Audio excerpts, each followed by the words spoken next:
Hai, Assalamualaikum dan salam sejahtera buat semua. Alhamdulillah, hari ini kita bersama-sama sekali lagi dalam sesi FB Live ya. Bersama saya Dr. Nur Yasin Muhammad Isa, pakar perunding perubatan dan paru-paru daripada Sunway Medical Center Velocity ya. Jadi hari ini kita akan bersama-sama dengan Dr. Ho Eng Lee ya. Beliau adalah seorang doktor pakar bius ya ataupun anesthesiologi dengan subkepakaran di bidang pain management ya untuk mengurangkan kesakitan ya.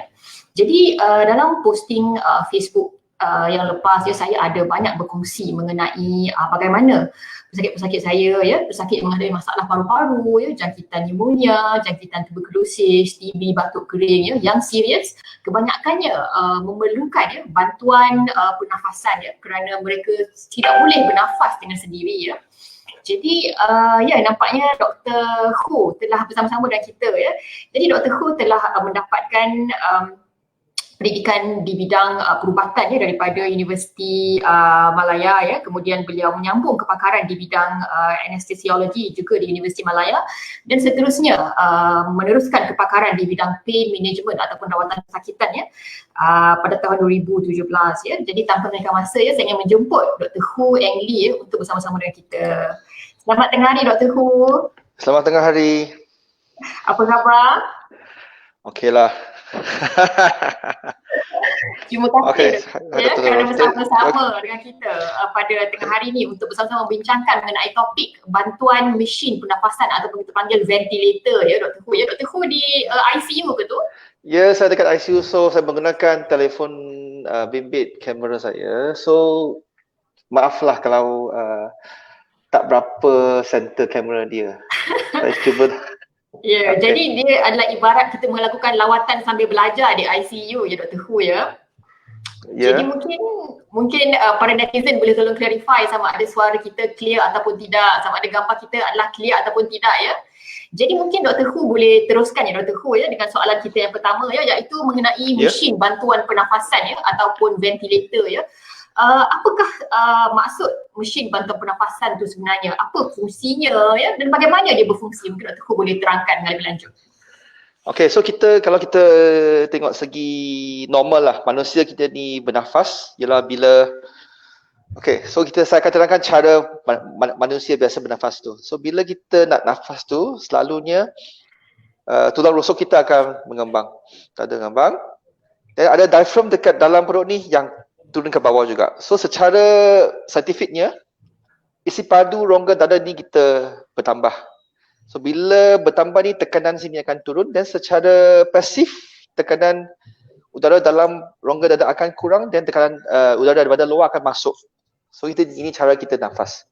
So kita hembus pula nafas tu adalah secara pasif. Kita relax, tulang rongga dada kita akan kempis dengan sendiri dan udara akan dengan sendirinya keluar. So tapi dengan mesin ni dia lain sikit. So kita kena guna, bila kita guna mesin ni ialah secara positive pressure. So mesin ni akan menggunakan pressure positif untuk menolak udara ataupun oksigen masuk ke paru-paru kita. So saya cuba tunjukkan, kalau nampak ini ialah ventilator yang biasa kita guna dekat ICU. Okay, kalau boleh nampak dengan jelas. Nampak jelas.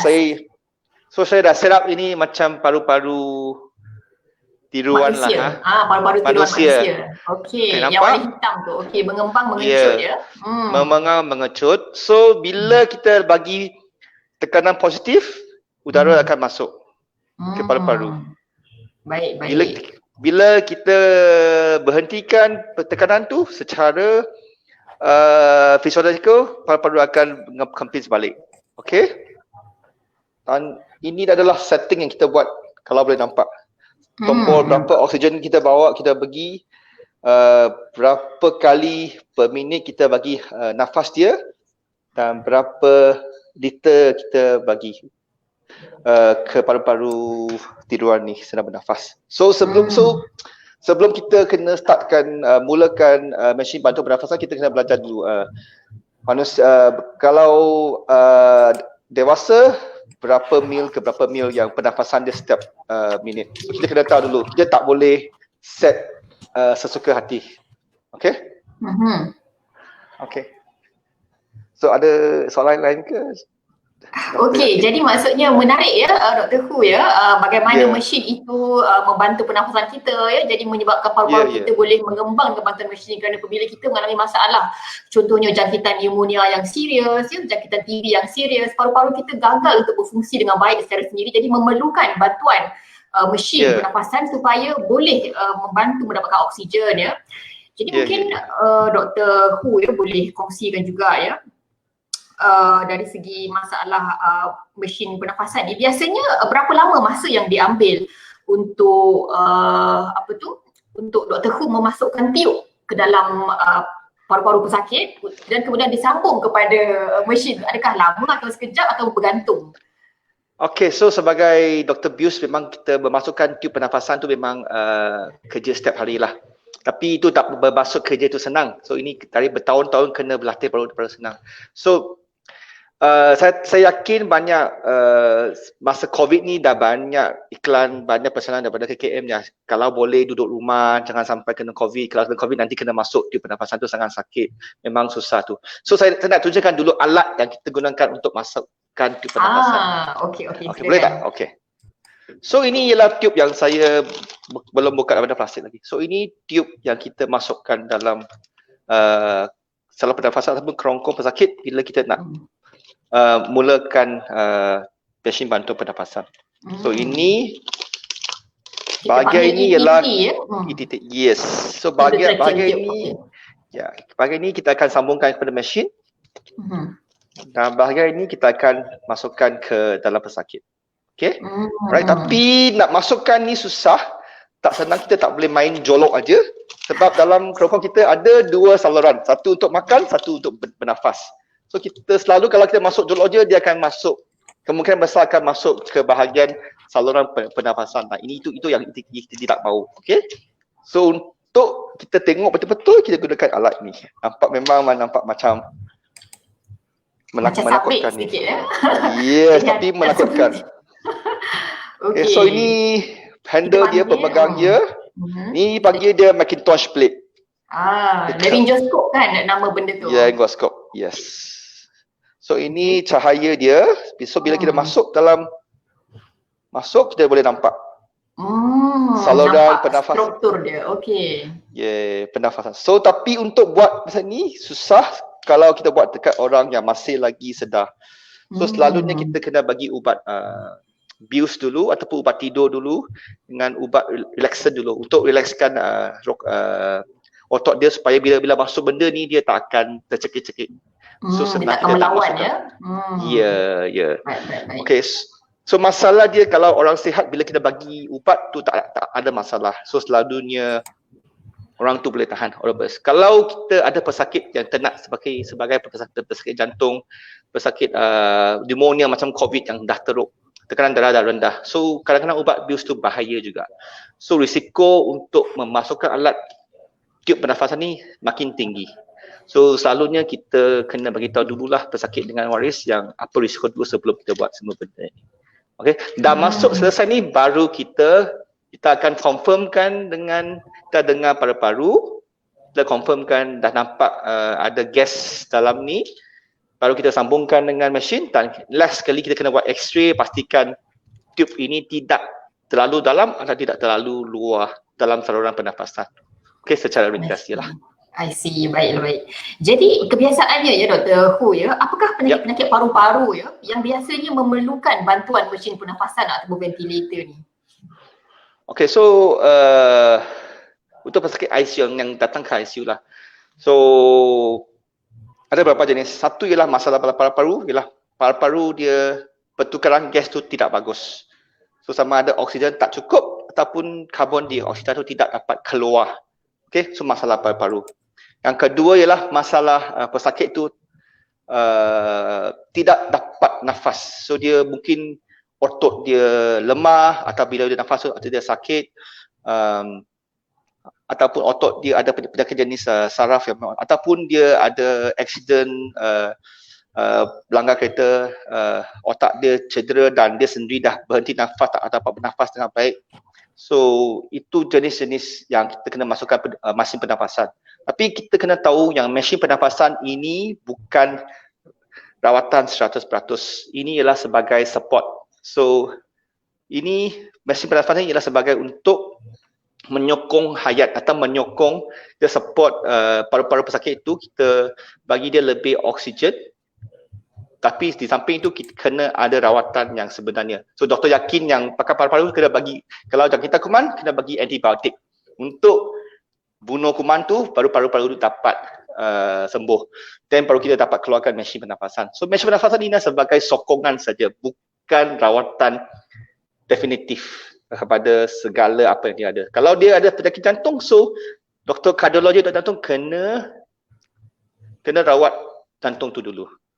Dan baru jantung tu dah okey, semua dah okey, dan paru-paru dah boleh nafas sendiri dan kita boleh keluarkan mesin pernafasan. Kalau tak, memang susah untuk kita wind off ataupun kita ekstubasikan, keluarkan, kita memberhadikan mesin pernafasan tadi dan pesakit itu dapat bernafas sendiri. Okay. Jadi maksudnya bantuan mesin pernafasan ni hanya sementara sahaja je, sementara menanti pesakit dirawat ataupun pulih ya. Ya. Jadi mungkin Dr. Hu boleh kongsikan juga ya, apakah ciri-ciri pesakit yang tak sesuai diberi bantuan pernafasan secara mesin atau ventilator ni, kerana tak semua pesakit sesuai untuk rawatan seperti ini kan. Jadi apa ciri-ciri pesakit yang tak sesuai kita beri rawatan mesin ventilator ni?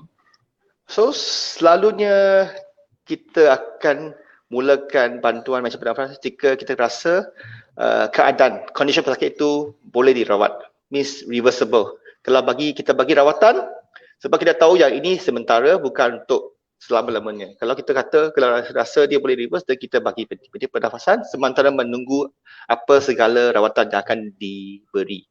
So saya bagi satu contoh. Kalau ada seorang pesakit kanser tahap 4 yang dah teruk, nah kita memang dah tahu dah tak ada harapan untuk dia. Tapi dia satu hari kanser paru-paru dia dah merebak ke satu paru-paru dia. Tapi dah tak kemo semua, kita dah tahu tak jalan. So kita dah tahu, kita kena berbincang dengan keluarga dan berbincang dengan pakar kanser dulu, sama ada mesin bantu pernafasan ni akan membantu tak. Dari segi ada tak rawatan dia. Kalau doktor kanser dah kata memang tak ada rawatan, so kanser ni akan terus merebak. So mungkin kita kena bincang keluarga, mungkin mesin bantuan pernafasan ni tak sesuai sebab kita dah tahu dan kanser tu dah merebak teruk, dan mungkin mesin pernafasan ni tidak akan bermanfaat kepada pesakit jenis ini. Salah satu contoh lah. Jadi maksudnya kalau katakanlah penyakit tu memang tidak ada ubatnya ya, dan kita dah tahu maut memang menanti, jadi tidak ada gunanya kita memanjangkan penderitaan pesakit tersebut dengan menyambung kepada mesin pernafasan ini ya. Jadi mungkin pada ketika itu cara yang terbaik ialah merelakan pemergiannya ya. Ya, betul. Okay. Jadi dari segi pengalaman Dr. Hu ya, berapa lama biasanya tempoh pesakit itu boleh diberikan bantuan pernafasan ni? Adakah ada limit ataupun had dari segi tempoh penggunaan mesin tu ke atau bagaimana? Sebenarnya tak ada limit. Okay. Okay, kalau nak letak lama-lama pun boleh, tapi tiup, saya cakap tiup ini selalu tak simpan lama. Okay? Sebab segala benda yang kita buat memang ada komplikasi. Alright. So selalunya tube ini hanya sementara waktu saja. So kita jangka kalau pesakit yang ada jangkitan paru-paru kuman selalu seminggu, paling lama 2 minggu dah boleh dikeluarkan. Ataupun jantung selalunya kalau kita rawat jantung dia dengan segera, kadang-kadang 1-2 hari pun dah boleh dikeluarkan daripada tube pernafasan terpulang. Okay. Tapi ada juga pesakit yang tak boleh wean off sebab kadang-kadang dia kena jangkitan kuman yang terus menerus. Okay, dia datang hospital dengan jangkitan kuman daripada community, tapi kita kena tahu salah satu risiko bantuan alat pernafasan ni ialah ada kita panggil ventilator associated pneumonia. Sebab tube ini dah terus ke kerongkong, so kuman dalam hospital boleh masuk ke paru-paru dengan senang. So kalau kita berpanjangan gunakan mesin jangkitan pernafasan, kita boleh dapat ventilator associated pneumonia. Kadang-kadang so sebab itu pun kita kena teruskan mesin bantuan pernafasan. Ada juga yang sebab ada kecederaan otak ke ataupun dapat stroke dan dia tak dapat pulih dengan 100%. Nafas dia tak berapa bagus walaupun dia dah sedar ataupun nafas belum dapat. So mungkin tube ini kita kena tukar kepada kita apa lagi, bagi tracheostomy. So kita kena buat satu tube kecil sini. Itu kena buat satu pembenar kecil dan boleh disambungkan ke mesin bantuan pernafasan sampai kita perlahan-lahan kita kurangkan sokongan kita dan dia boleh di win off ke sendirilah. Okay. Tapi itu secara long term lah. Okay. Alright. Jadi kebiasaannya dalam tempoh 2 minggu kan Dr. Hu, maksudnya setelah 2 minggu. 2 minggu macam tu masuk pakai tube ETT tu, lepas tu kita kena tukar kepada tracheostomy atau kita kena tebuk tekak dia, masukkan tube dan sambung ke mesin ya. Ya. So saya cuba cakap tebuk tekak lah sebab banyak keluarga pesakit yang memang takut bila kena tebuk tekak ni. So kata saya akan suka cakap pembedahan kecil lah. Pembedahan kecil, ya betul-betul.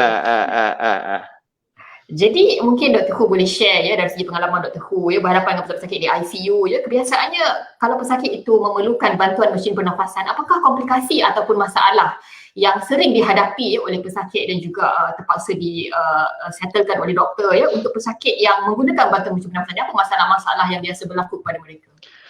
So masalah pertama yang saya kata tadi ialah masalah bila kita mula nak meletakkan tube pernafasan ni, okay, ke dalam kerongkong ataupun saluran pernafasan pesakit. So proses tu kita kena bagi ubat bius sikit dan proses tu kalau pesakit tu tak stable sangat-sangat berisiko.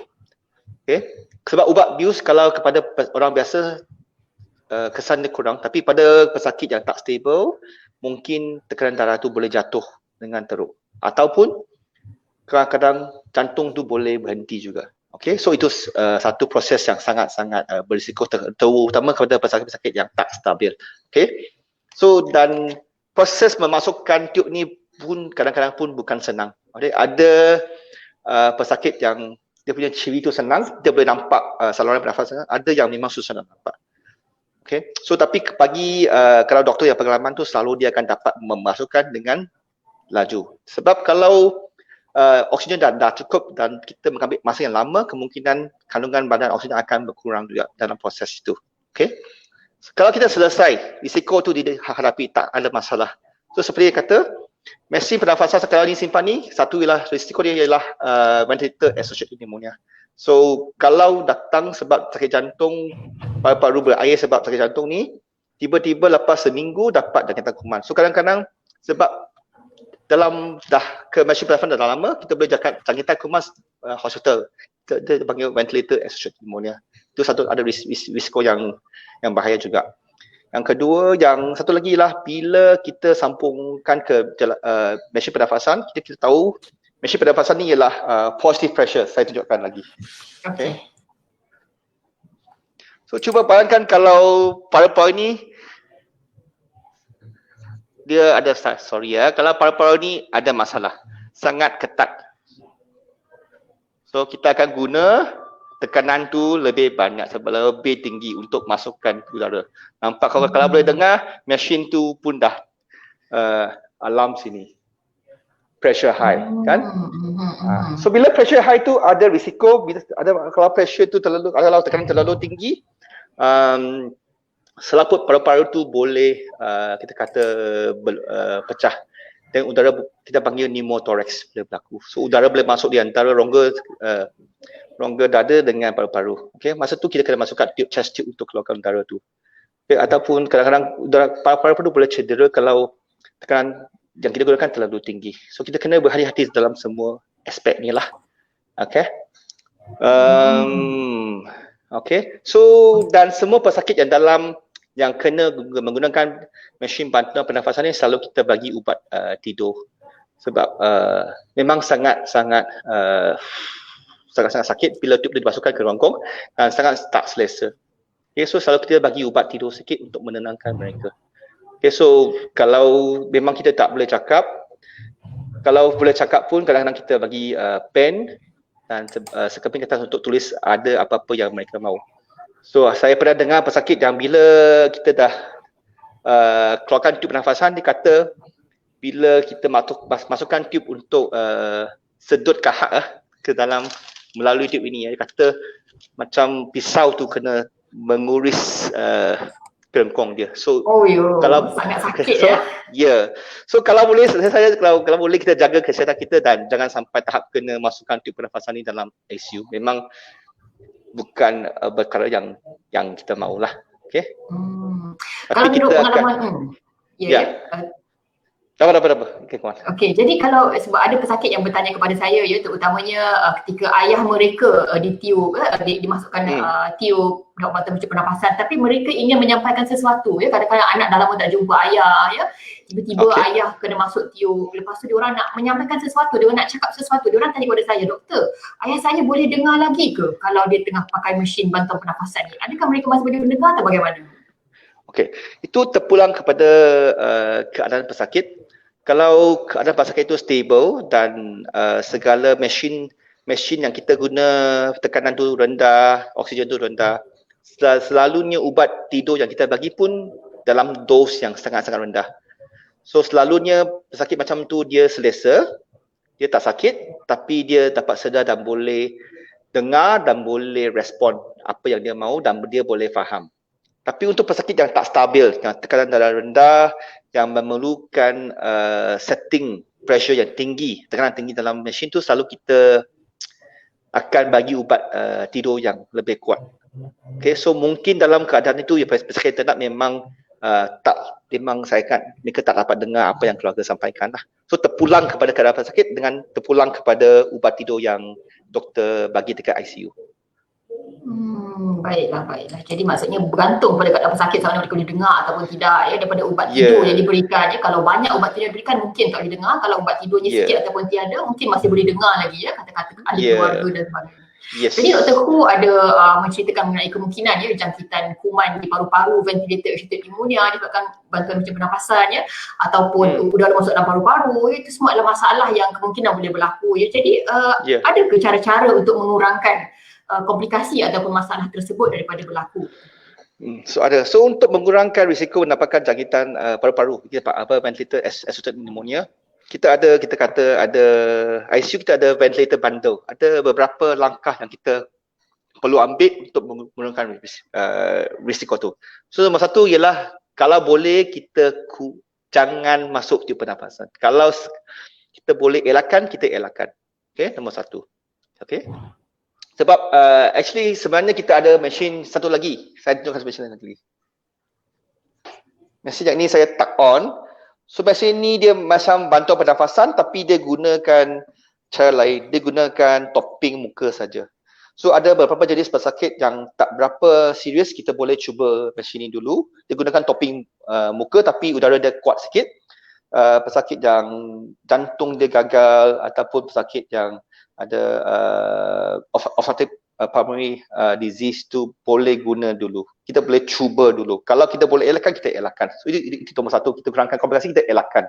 Kalau kita perlu masukkan ke pernafasan, kita cuba kurangkan hari dia. Kita kena agresif dan kalau boleh kita cuba keluarkan mesin pernafasan atau tube tu secepat mungkin.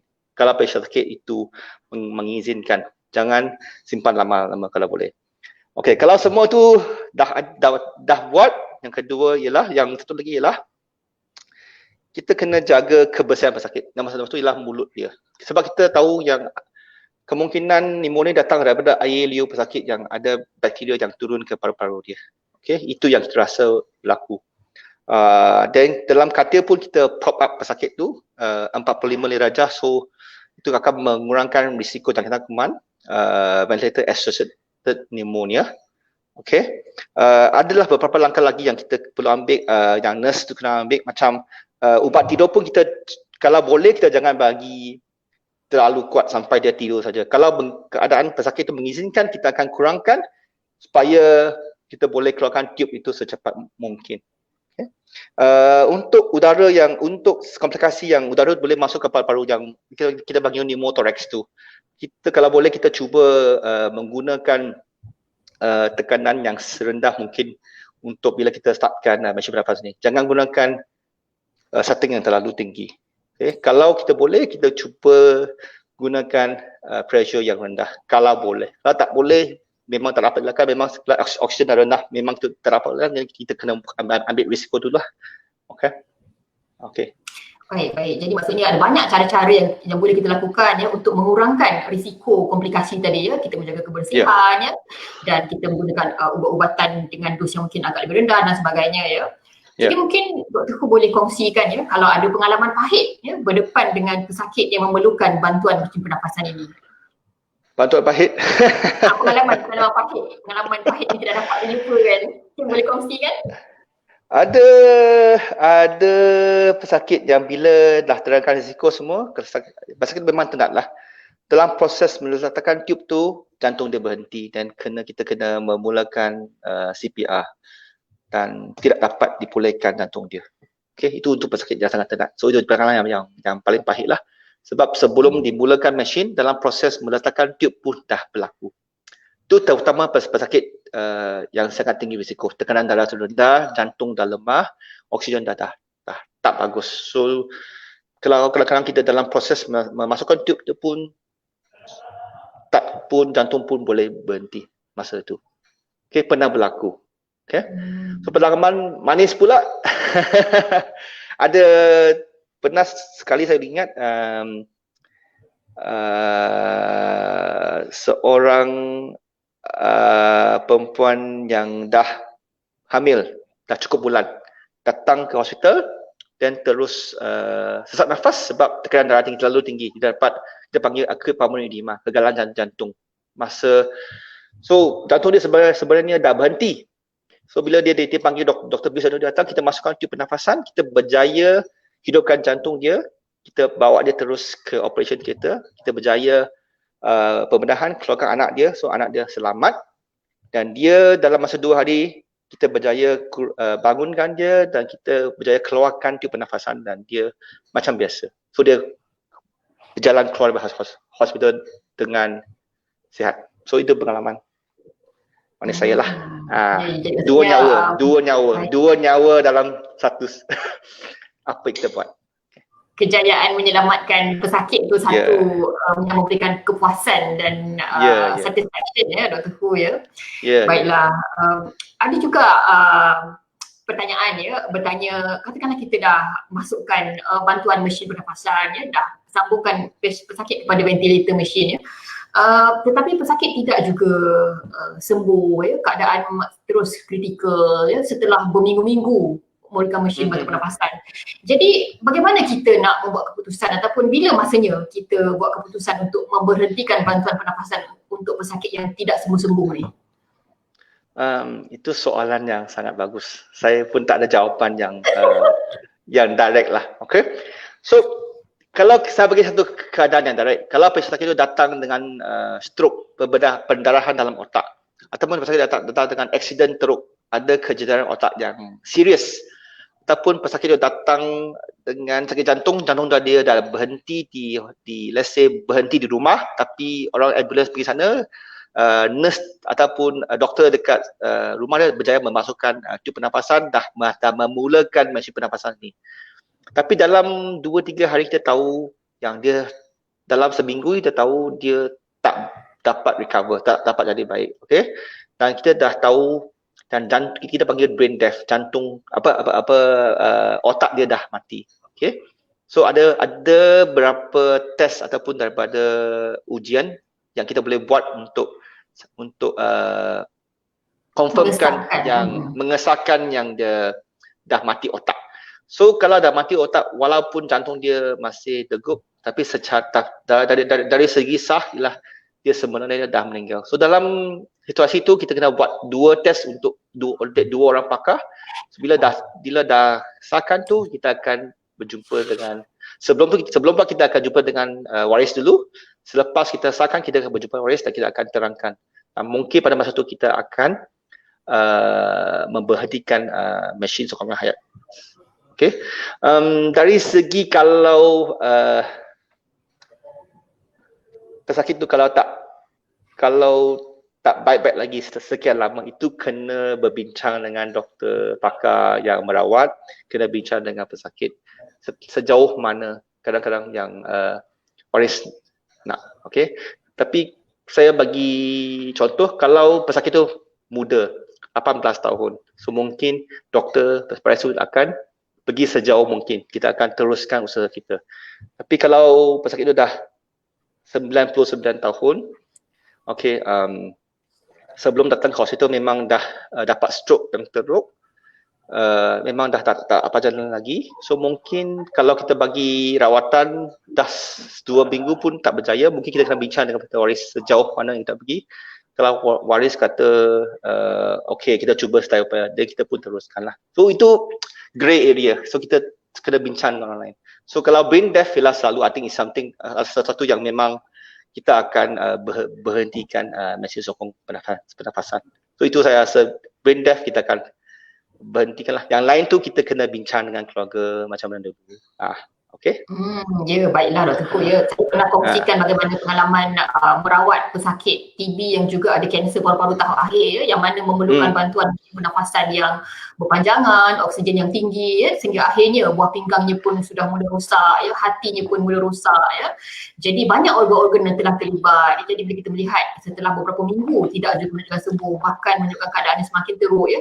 Jadi kebiasaannya kita akan buat perbincangan keluarga ya, dengan adanya pakar bios, dengan adanya doktor yang merawat dan juga ahli keluarga. Kita akan berbincang dan menerangkan tentang keadaan yang nampaknya tidak menunjukkan hasil yang baik, bahkan semakin teruk ya. Jadi mungkin pada ketika itu kita boleh berbincang sama ada daripada kita memanjangkan penderitaan pesakit, mungkin telah sampai masa untuk kita melepaskan pesakit itu pergi dan sebagainya ya Dr. Hu ya.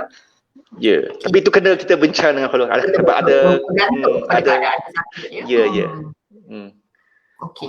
Ada soalan daripada netizen ya, daripada Hajah Kam. Dia kata, Assalamualaikum Doktor. Waalaikumsalam Hajah Kam. Terima kasih kerana bersama-sama kita ya. Ada soalan daripada Manja Kuzul Indah. Dia kata, selamat tengah hari dok. Adakah memasukkan alat bantuan pernafasan memerlukan kebenaran keluarga pesakit atau atas keputusan dari doktor itu sendiri? Terima kasih. Okey, doktor yakin nak jawab dulu ke? Okey, itu daripada pengalaman saya sebagai doktor pakar perubatan ya, kebiasaannya kita akan menyelamatkan nyawa pesakit lah. Sebab kadang-kadang kita tak sempat nak tunggu keluarga datang, kadang-kadang keluarga tinggal jauh ya, ambil masa berjam-jam ya. Kadang-kadang kita perlu mempertimbangkan untuk menyelamatkan nyawa pesakit ya, kebiasaannya kita akan terus masukkan bantuan pernafasan, tapi tergantung juga tentang background ataupun kondisi pesakit itu. Kalau pesakit itu macam Dr. Hu cerita dah umur 99 tahun ya, dah stroke beberapa tahun di rumah, dah terbaring terlantar di rumah ya, kebiasaannya kita akan berbincang dengan awal-awal dulu dengan keluarga sebelum teruskan rawatan, sama ada kita nak bagaimana sama ada kita boleh melepaskan pesakit pergi ataupun kita masih nak cuba juga bantuan pernafasan. Jadi kita perlu berbincang, tetapi sekiranya tidak ada ruang ataupun masa yang sangat singkat untuk perbincangan itu, jadi biasanya doktor akan membuat keputusan. Jadi dia bergantung pada situasi, case by case basis. Kita tak boleh nak generalize satu jawapan untuk semua kes. Jadi dia tergantung kepada case-case. Jadi mungkin Dr. Hu nak tambah, Dr. Hu? Ya, so sebenarnya ini ialah case by case basis juga. So kalau boleh, kalau masa tu mengizinkan, selalu kita akan bincang dengan keluarga. Kalau boleh, kita akan bincang dengan pesakit juga. Okay, kita akan bagi tahu dulu. Kita akan bagi tahu kalau tak bagi bantuan pernafasan, apa yang berlaku, kita kena bincang dulu. Tapi ada kadang-kadang let's say kalau pesakit tu bawa terus ke hospital, jantung dah berhenti, nafas dah berhenti, kita tak tahu apa-apa pasal keluarga, pasal pesakit tu. So kita akan masuk kat tube pernafasan terus dan kita akan terus melakukan CPR sebab kita tak tahu, kita akan buat sebaik mungkin untuk menekan nyawa dia. Okay. Ada pun kadang-kadang pesakit dekat ward tiba-tiba sesak nafas, dan keluarga dia tak ada.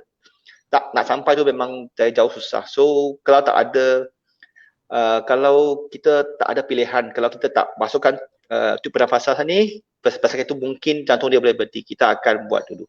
Tapi kalau boleh, kalau ada masa, selagi masa mengizinkan, kita akan bincang dengan keluarga dulu. Tapi ini bukan macam pembedahan yang kita perlu ambil written consent, kena sign sini semua. Lalu kita akan bagi tahu keluarga, kita akan terangkan risiko semua, dan bila semua setuju, kita akan start kan proses inilah. Okay. Itu terpulang kepada how emergency, berapa tenat pesakit, berapa emergency keadaan tu. Okay. Kalau boleh, kita akan minta kebenaran. Kalau masa tak mengizinkan, kita akan buat apa yang terbaik untuk pesakit dulu. Okay.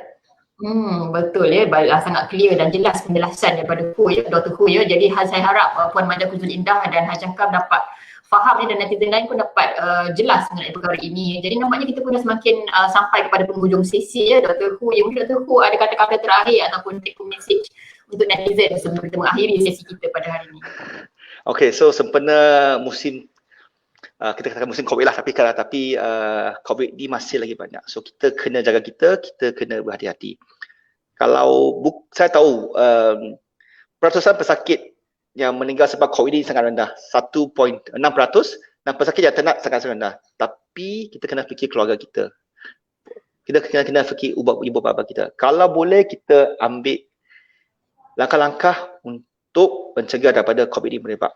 Kalau COVID tu kita kena COVID ataupun ibu bapa kita kena COVID dan sakit dia lebih ternak, kita kena start.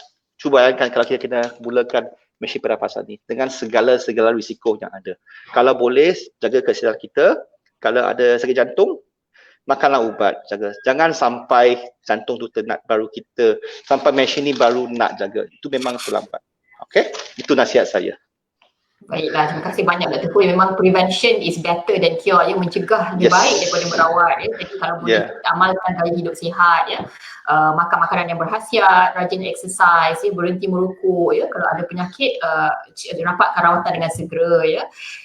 Jadi message daripada Puan Ismailiza Maizan. Assalamualaikum, selamat tengah hari Doktor. Waalaikumsalam dan selamat tengah hari Ismailiza Maizan. Terima kasih kerana bersama kita ya. Baiklah, mungkin setakat ini saja perbincangan kita pada hari ini. Terima kasih banyak Dr. Hu ya di atas perkongsian ilmu dan pengalaman ya.